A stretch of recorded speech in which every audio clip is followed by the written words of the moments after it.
Hello, this is Wheelchair Gunfighter. So, I'm going to do a quick video about firearms manipulation, the draw, and practical application of handgun usage as it pertains to the wheelchair. Hopefully, this will be a good little chunk of information that you can take and apply, kind of add it to any typical self-defense concealed carry class that you go to at your local range, and it'll make the information that you take from that class a lot more applicable to the wheelchair directly. There's some things that just need to be addressed that make the whole situation quite a bit different. So the first one obviously is how you carry. Typically what's advocated is to the, if you're left-handed, it'll be the 7 or 8 o'clock. If you're right-handed, you're talking about the 4 or 5 o'clock on the hip. It's a nice little concealment spot. From the wheelchair, it's still a valid position to carry. If you have core control, if you have a spinal injury, this is going to be a lot less applicable. But if you have the core control, it's still a very valid place. If you look at one of my articles in Recoil Web, I address this issue. It sits in a nice little pocket. There's a square pocket right here in the chair where the corners, where the side comes together with the backing. And that little pocket is a great place for the handgun to sit at the that aforementioned position on the clock around your hip. So it's a nice little spot to fit in. The benefit from the wheelchair is that I don't have to necessarily, depending on the wheelchair design, put a shirt over it to conceal it. Just the act of having the gun there and me sitting back in my chair conceals the gun. The benefit here is that the gun is uncovered by a garment, so I have to clear a garment to get the gun out. Therefore, it can be fast if you have the core control, so it's concealed and it's a fast go-to. What I don't like about it is that it is a big motion to get your gun out and it's not universally applicable.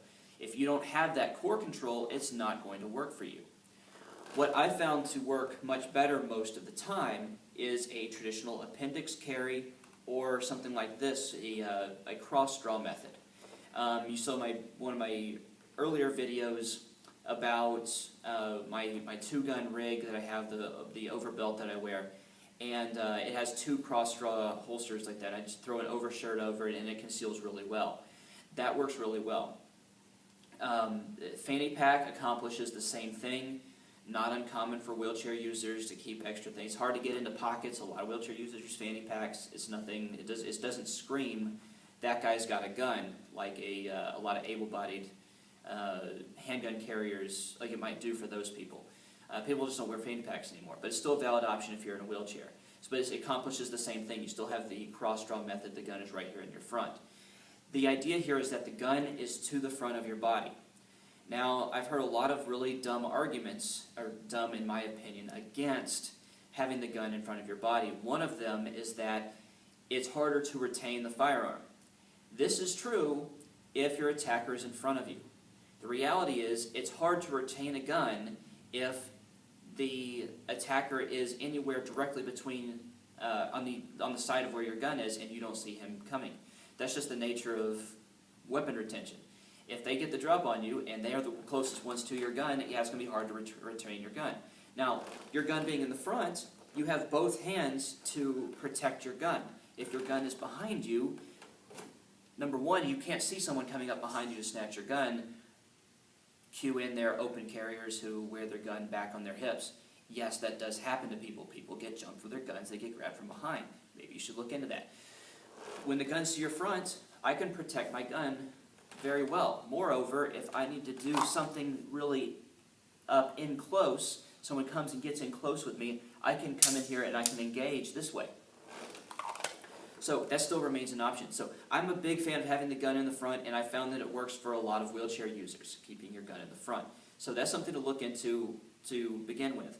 Now, holster-wise, you might run into some snags. It's uncomfortable. Appendix carry is uncomfortable a lot of times, depending on the size of your handgun.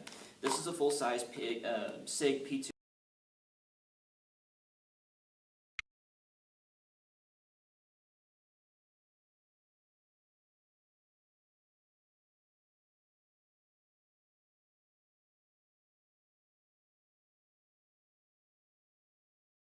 This is not the easiest gun to wear in an appendix carry position when you're seated all the time. It's just not comfortable. A smaller gun like my Makarov, which I do wear appendix carry, it's not a big deal. I could probably wear this there, I don't do that.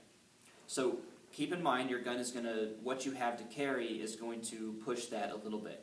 Another problem you might have is that there aren't a lot of choices out there for cross-draw.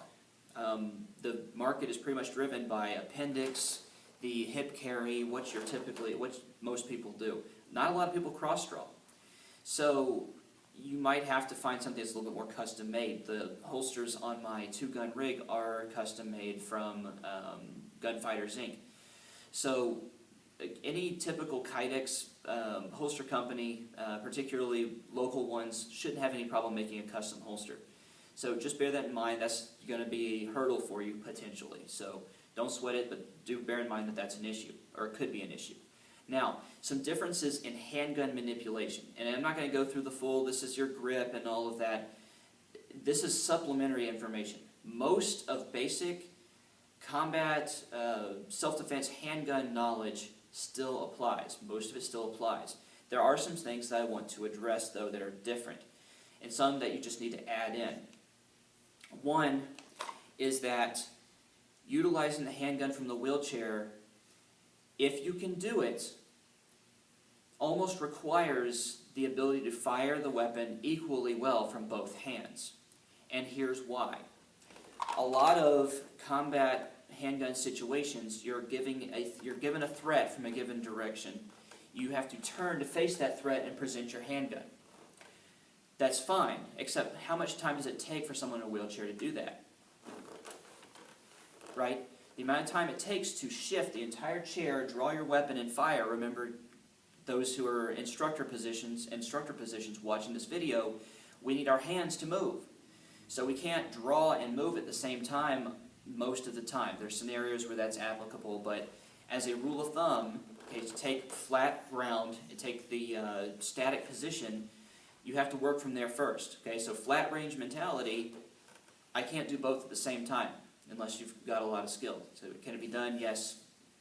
We're trying for the lowest common denominator and move up. So to accomplish that same task of presenting to a threat to my left, to my right, to my 6 o'clock, I have to be able to use both hands. So I'm left-handed, or I carry my primary left-handed. To present to my right, I can shoot like this. That's not really an issue. You know, kind of turn my body like this. I don't have an optimal presentation in my grip, but it still works. Okay? The same thing kind of applies from behind. I can kind of do this. However, I can get a much better shooting position if I switch my hands and I get a full extension with my right arm. I just have a lot better sight picture and I have better control that way with that one hand. So, working both hands is very, very beneficial, if not necessary. So being able to switch hands then becomes necessary. So as you do that, the way you do that, I can control the pistol with just my forefinger and thumb. I can control the pistol with just my forward fingers on the grip. The idea here is that I remove the thumb, I replace the thumb. I remove the fingers, I replace the fingers. And now I've changed my grip. So that's the switch of the grip. Now eventually I come up and it kind of becomes this sliding motion. And it's very, very fast. So I recognize what the threat is, I switch hands. It can be very, very quick, but it is something that needs to be practiced. If you need to switch hands, if you need to be able to shoot with either hand, then you need to be able to switch hands.